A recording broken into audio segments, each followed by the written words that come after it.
Estamos de regreso, gracias por continuar con nosotros. Hoy es un gusto recibir en este espacio a Miguel Cigala. Él es profesor del Centro de Estudios de América del Norte, del Centro Universitario de Ciencias Sociales y Humanidades, por supuesto, de la Universidad de Guadalajara. Miguel, ¿cómo estás? Muy buenos días. Muy buenos días, Cecilia. Muchas gracias nuevamente por la invitación. Bienvenido nuevamente. Miguel, ¿de qué nos hablarás el día de hoy? Adelante, te escuchamos, por favor. Bueno, pues hay un tema que va a cobrar cada vez más fuerza en los próximos meses y sobre todo el próximo año en Estados Unidos. Como todos sabemos, se va a elegir presidente en 2024 nuevamente en la Unión Americana, en un año que coincide con las elecciones presidenciales en México también. Y bueno, en Estados Unidos la carrera presidencial es larga, es larga. La semana pasada ya tuvimos el primer debate entre candidatos republicanos en las elecciones primarias para definir quién será el contendiente del presidente Joe Biden rumbo a 2024.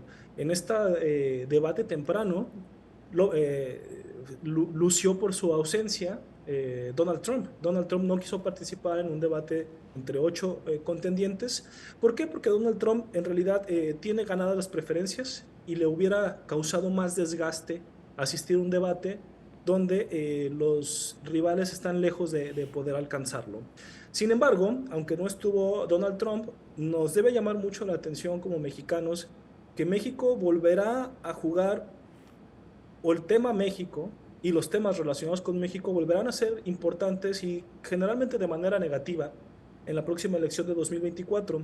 ¿Por qué? Porque ya no solamente es Donald Trump el político que impulsa una narrativa negativa hacia México, hacia la frontera con México, hacia temas relacionados con México, como la migración, como el tráfico de drogas, que en realidad son temas de responsabilidad mutua, no son problemas en que ambos países tienen responsabilidad y tienen la solución o parte de la solución en sus manos, pero la narrativa republicana impulsada por Donald Trump desde 2016 construye una imagen de México como el responsable de los problemas estadounidenses, responsable de la crisis migratoria, responsable de la crisis de opioides, en particular de la crisis del fentanilo que está matando a ya casi 100,000 estadounidenses al año. Y es, digamos, descrito de esta manera. Otros candidatos, como Ron DeSantis, el gobernador de Florida, que participó en el primer debate de los republicanos con la ausencia de Trump, insisto, o Vivek Ramaswamy, un joven republicano de origen hindú, algo similar al primer ministro británico, quizá en sus intenciones, a pesar de estas características, ¿no? De parecer una minoría joven, pues fueron los dos candidatos que más brillaron, junto con Nikki Haley, la ex embajadora de Estados Unidos ante las Naciones Unidas, pero en particular Ron DeSantis y Ramaswamy adquirieron o han promovido y siguen promoviendo y siguen inflando, exagerando la narrativa negativa hacia México como parte de su discurso electoral, lo cual les hace ganar muchos votos, que incluso en el caso de Ramaswamy, él abiertamente ha dicho que apoyará a Donald Trump si él no es el candidato. Ron DeSantis quizá no lo haga, pero ¿qué más da?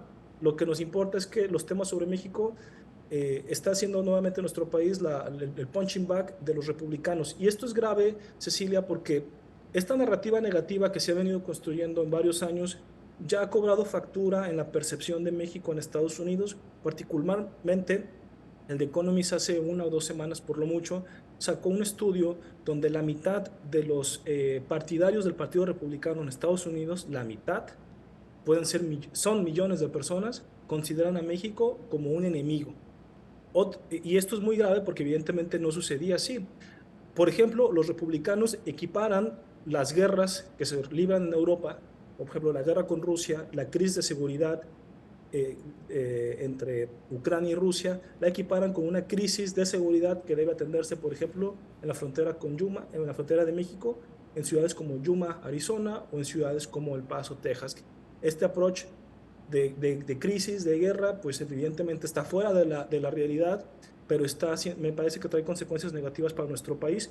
Yo pienso que el gobierno mexicano ha descuidado este renglón, Cecilia. Hay que hacer lobbying, hay que hacer cabildeo político, hay que convencer directamente a los políticos del Partido Republicano de que los países ganan más siendo amigos, siendo solidarios, siendo socios, propiciando una visión positiva del otro en ambos pueblos que a través de la confrontación.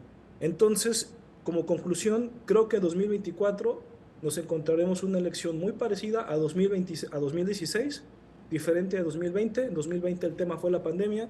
En 2024, desafortunadamente, creo que México estará en los titulares con más frecuencia que en 2020 y pues no con la mejor de las narrativas.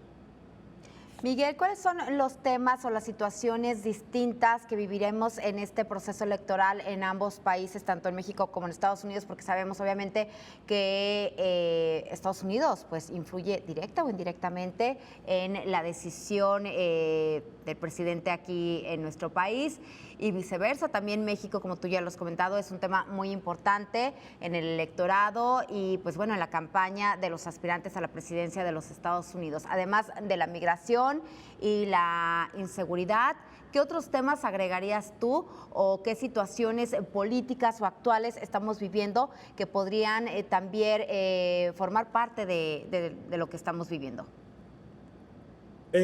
Mira, honestamente yo veo difícil que otros temas que son de suma importancia formen parte de la discusión electoral, pero que en realidad son fundamentales. Actualmente México, el reacomodo de China en la economía mundial y su propia, digamos, su propia habilidad para salir exitosamente de las crisis generadas por la pandemia del COVID-19, por la crisis de la, de la cadena de suministros y la propia crisis económica que está viviendo, ha situado a China cada vez más abajo como socio comercial de Estados Unidos y México ha ganado ese terreno.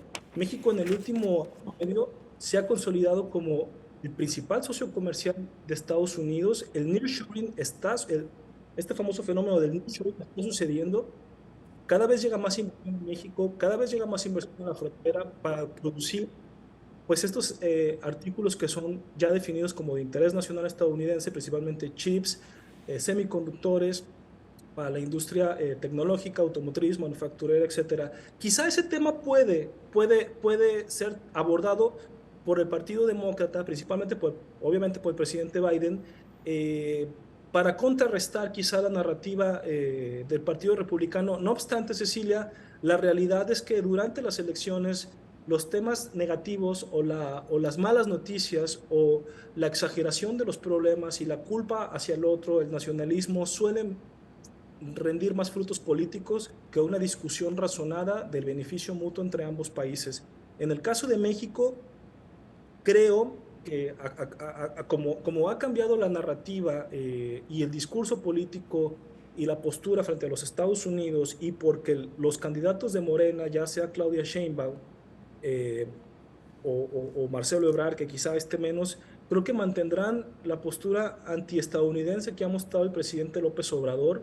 No estoy seguro qué tanto juega en las elecciones, pero lo que sí estoy seguro es que la carta estadounidense, antiestadounidense, cuando se juega en la política interna mexicana, rinde frutos. Tenemos varios ejemplos actualmente. Tenemos el conflicto o la disputa por el maíz transgénico, que Estados Unidos se llevó a México la disputa por la prohibición de la exportación de maíz transgénico o genéticamente modificado a México. Esta es una disputa que va a perder México, pero que levanta mucho simbolismo y muchas emociones nacionalistas, principalmente del lado mexicano. Hay temas, Cecilia, que pueden ser aprovechados por políticos mexicanos para acarrear, digamos, agua a su molino en temas que tienen que ver con Estados Unidos. Por supuesto, en términos generales, el electorado mexicano, pues me parece que está de acuerdo por ejemplo, las medidas respecto al maíz transgénico, que está de acuerdo con las políticas respecto a Pemex, que está de acuerdo con otras políticas nacionalistas, por ejemplo, relacionadas con el litio, que ha impulsado el presidente López Obrador. Entonces, pueden jugar un papel. Aquí la gran diferencia, Cecilia, es que estos temas pueden ser latentes, o sea, la asociación económica entre los dos países son temas latentes. La carta antiestadounidense en candidatos de Morena son temas latentes. Lo que no va a ser latente, y es por eso mi énfasis en esta opinión, es que para el Partido Republicano el tema de México, el tema de la crisis de la frontera, como ellos la llaman, el tema migratorio, el tema de la seguridad, y quizás, Cecilia, como sucedió en 2016, temas comerciales, que ahorita no se ven claramente cuáles serían, pero en 2016 el gran tema comercial que promovió Trump en la elección fue la renegociación del Telecán, que ya no existe el Telecán, ahora existe el TEMEC, que es un tratado un poco más proteccionista en términos generales, distinto al TEMEC, pero sin duda fue importante. Todavía no se visualiza cuál tema comercial puede entrar, pero seguramente los republicanos explotarán la carta antimexicana. Ese no es un tema latente, ese es un tema presente, ese es un tema evidente, y quizá la pregunta es, ¿qué otros temas se van a abordar respecto a México? Hasta ahorita no se ve ninguno comercial, pero puede subir uno, puede ponerse sobre la mesa como sucedió en 2016, que trajo consecuencias importantes como simple y sencillamente la reestructuración en varios sentidos del comercio en América del Norte. Miguel, en las elecciones pasadas tuvimos la oportunidad de estar aquí en un programa especial y yo te preguntaba y les preguntaba aquí a nuestros panelistas si a México le iría mejor, si es el término, mejor si llegara a la presidencia de los Estados Unidos un presidente demócrata que un republicano. Mira, yo tengo la respuesta muy clara y definida, pero antes quiero clarificar que no importa qué partido esté en la presidencia, para México siempre será una relación sumamente complicada la que tiene con Estados Unidos. Evidentemente los demócratas ni Joe Biden no son ningunas hermanas de la caridad, utilizan el garrote en la política, utilizan también el brazo duro para presionar a México, como lo hemos visto en temas migratorios, en temas comerciales, en temas de seguridad, pero a pesar de que los demócratas no son ningunos angelitos, me parece que el matiz nacionalista y xenófobo que ha adquirido el Partido Republicano hacen que México se beneficie más de una administración demócrata que de una administración republicana. Yo no creo, como se está viendo actualmente, que un gobierno de nacionalismo radical en los Estados Unidos sea bueno para el país. Creo que no es bueno para nadie en el mundo, y por esa razón creo que los demócratas en este momento son preferibles.